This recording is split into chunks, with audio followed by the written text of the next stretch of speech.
Welcome back to the channel mga kapaps. Sa video na ito ay mag-change oil po ako ng TMX 155. So ito ay mainit pa dahil kakarating pa ni sir. So gusto niya na medyo madali kasi malayo pa yung biyahe niya. So ngayon po mga paps ay ipapakita ko sa inyo kung paano ang diskarte para lumamig agad yung makina natin.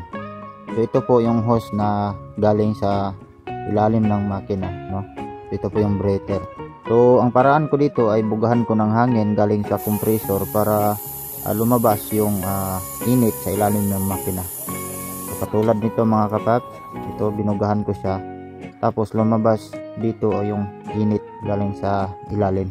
So ganito po yung diskarte ko kasi hindi tayo pwedeng mag-change oil kapag mainit pa yung makina dahil baka maglo-loose thread yung lagayan ng bolt sa drainage ng oil.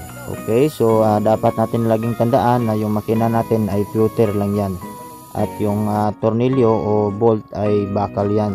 Kaya kapag binuksan natin na mainit pa yung makina ay may tendency yan na maglo-loose thread, no?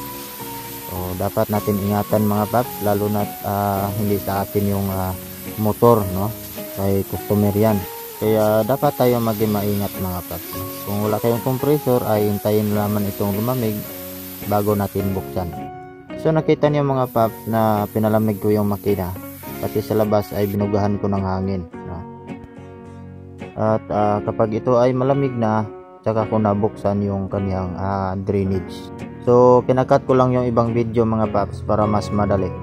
So ngayon ay malamig na, buksan ko na to mga paps. So gagamit tayo ng 24 na socket. Ang drainage ng TMX 155 ay nasa gilid, so wala sa ilalim, no? So yun mga paps, nabuksan na natin. Yun, tatagas na yung oil. Ayan siya.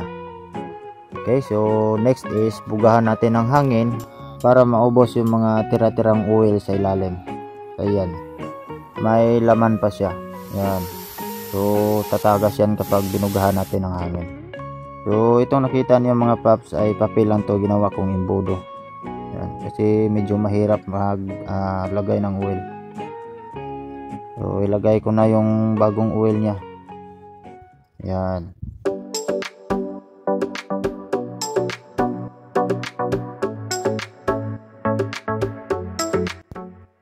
So yun, natapos ko na ang paglagay ng bagong oil mga paps. At tatapusin ko na rin tong video na ito.